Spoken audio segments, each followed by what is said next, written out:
Hi guys, welcome to our channel mister Sisindri. Kirrak Seetha Big Boss Telugu season 8లో ఒక strong కంటెస్టెంట్గా కొనసాగుతుంది. అయితే 5వ వారం చీఫ్గా తనని తాను నిరూపించుకోలేక, సరైన నిర్ణయాలు తీసుకోలేక, తన క్లాన్ను ఒక్క టాస్క్లో కూడా గెలిపించుకోలేకపోయింది.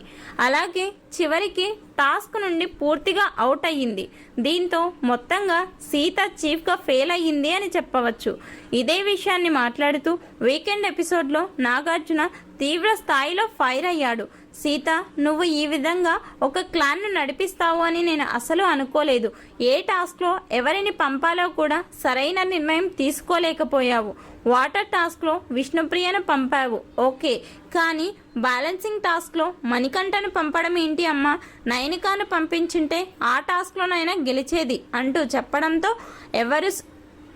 ఎవరు సార్ నా మాట విన్నది? ఎవరికి వారే నేను టాస్క్ ఆడాలి అంటూ నన్ను ఫుల్గా కన్ఫ్యూజ్ చేశారు అంటే అప్పుడే కదా నీ నాయకత్వ లక్షణాలు బయటపడేది. ఎవరు ఎన్ని మాట్లాడినా నువ్వు నిర్ణయం కరెక్ట్గా తీసుకోవాలి అంటూ చెప్పాడు.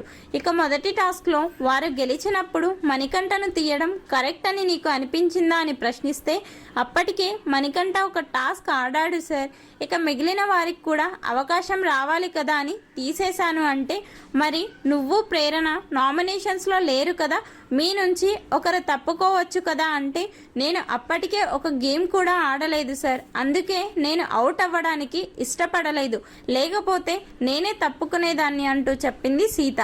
అయితే ఆ తర్వాత నిన్ను నిఖిల్ టీం టాస్క్ నుండి అవుట్ చేసింది కదా అంటే, నేను గెస్ట్ చేయలేదు సార్, తీసేశారు. ఒక గేమ్ అయినా ఆడింటే బాగుండు అంటే నీకు అసలు ఏ గేమ్లో ఎవరు ఆడాలో కూడా క్లారిటీ లేదు.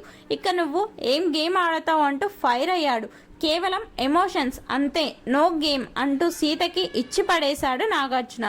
ఇంకేం ఒకటి కూడా ఆడకుండా మళ్ళీ నిఖిల్ క్లాన్ నిన్ను గేమ్ నుండి అవుట్ చేస్తే అప్పుడు కన్నీళ్లు పెట్టుకొని ఏం లాభం సీత? ఒక గేమ్ అయినా ఆడాల్సింది కదా అంటే ఆడదాం అనుకున్నా సార్, కానీ అప్పటికే జరగాల్సిన నష్టం జరిగిపోయింది అంటూ చెప్పింది. ఇక మెగా చీఫ్ టాస్క్లో పృథ్వీ తప్పు చేస్తే ఎందుకు చెప్పలేదు అని అంటే, ఆ టాస్క్లో నా మద్దతు నబీల్కి సార్. పృథ్వీ తప్పు చేశాడు అని నేను చెప్పి నబీల్కి అన్యాయం చేసినట్టు అవుతుంది. పృథ్వీ తప్పు చేశాడని నేను చెప్తే నబీల్కి అన్యాయం చేసినట్టు అవుతుంది కదా. నబీల్ గెలవాలని నా కోరిక, అందుకే అది తప్పు అని తెలిసినా నేను చెప్పలేకపోయాను. అక్కడికి చెప్పబోతుంటే సంచాలక్ ప్రేరణ చెప్పొద్దు, ఎవరు అరవద్దు అంటూ చెప్పింది. దీంతో సైలెంట్ అయ్యాను అంటూ చెప్పింది సీత. ఇక ఫైనల్గా నాగార్జున సీతతో మాట్లాడిన మాటలపై మీ అభిప్రాయాన్ని కామెంట్స్ రూపంలో తెలపండి. మరిన్ని బిగ్ బాస్ లైవ్ అప్డేట్స్ కోసం మన ఛానల్ను చూస్తూ ఉండండి. Please subscribe our channel mister సిసింద్రి.